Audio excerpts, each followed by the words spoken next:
നമസ്കാരം, മലയാളി വാർത്തയിലേക്ക് സ്വാഗതം. ഗാസയിൽ വെടിനിർത്തൽ അത് പ്രാവർത്തികമാക്കാനുള്ള വലിയ ശ്രമങ്ങൾ നടക്കുന്നുണ്ട്. മാത്രമല്ല, ബന്ദിമോചന ചർച്ചയെ മുന്നിൽ നിൽക്കുന്ന വലിയ വെല്ലുവിളി തന്നെയാണ്.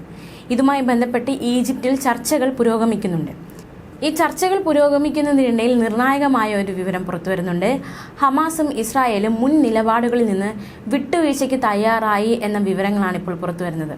3 ഘട്ടമായുള്ള വെടിനിർത്തൽ നിർദ്ദേശമാണ് ഇപ്പോൾ മുന്നിലുള്ളത്.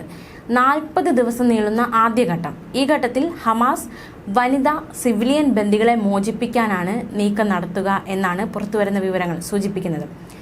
ഈ ഘട്ടത്തിൽ തന്നെ ഗാസയിലെ തീര റോഡിൽ നിന്ന് ഇസ്രായേൽ സൈന്യം പിന്മാറും. ഈ പിന്മാറ്റം മാനുഷിക സഹായം ഗാസയിൽ എത്തിക്കുന്നതിന് കൂടുതൽ സഹായകരമായി തീരുമെന്നുമാണ് കണക്കുകൂട്ടൽ.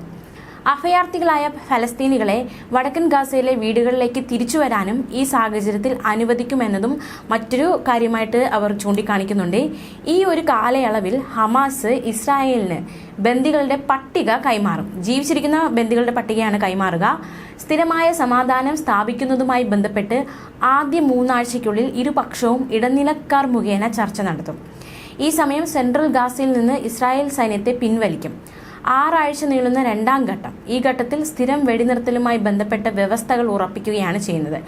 ബാക്കി ബന്ദികളെയും ഇസ്രായേലി ജയിലിലുള്ള കൂടുതൽ ഫലസ്തീനികളെയും 2ാം ഘട്ടത്തിൽ മോചിപ്പിക്കുമെന്നാണ് വിവരങ്ങൾ സൂചിപ്പിക്കുന്നത്. ഗാസയിൽ നിന്ന് സേനാ പിന്മാറ്റവും ഊർജിതമാക്കും. 3ാം ഘട്ടത്തിൽ ഹമാസ് ഇസ്രായേൽ പൗരന്മാരുടെ മൃതദേഹാവശിഷ്ടം കൈമാറും.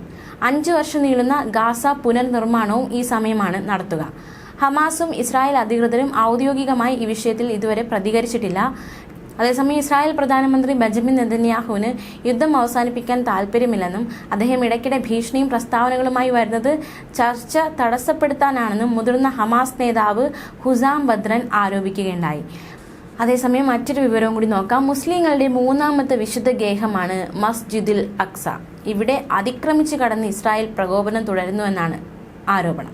163 ഇസ്രായേലി കുടിയേറ്റക്കാർ മസ്ജിദിൽ അതിക്രമിച്ച് കടന്ന് ജൂത പ്രാർത്ഥന നടത്തി.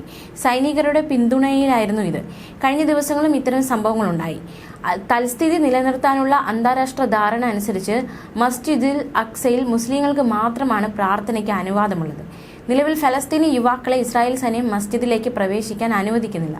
ഒക്ടോബർ 7-ന് ഇസ്രായേൽ മിന്നലാക്രമണം നടത്തുന്നതിന് പ്രധാന കാരണങ്ങളിലൊന്നായി ഹമാസ് വിശദീകരിച്ചത് മസ്ജിദുൽ അക്സയിലെ അതിക്രമമാണ്. 1967 അൽ ഖുദ്സ് ഭരണകൂടത്തിന്റെ അധിനിവേശത്തിന്റെ പശ്ചാത്തലത്തിൽ ഇസ്രായേലും ജോർദാൻ ഗവൺമെന്റും തമ്മിൽ ഒപ്പുവെച്ച ഒരു കരാർ പ്രകാരം വിശുദ്ധ കോമ്പൗണ്ടിൽ അമുസ്ലിം ആരാധന നിരോധിച്ചിരുന്നു. എന്നാൽ നിരോധനം ഒരു വാചകം മാത്രമാണ്. പ്രവർത്തനത്തിൽ സാഹചര്യങ്ങൾ മുസ്ലിങ്ങൾക്കെതിരാണ്.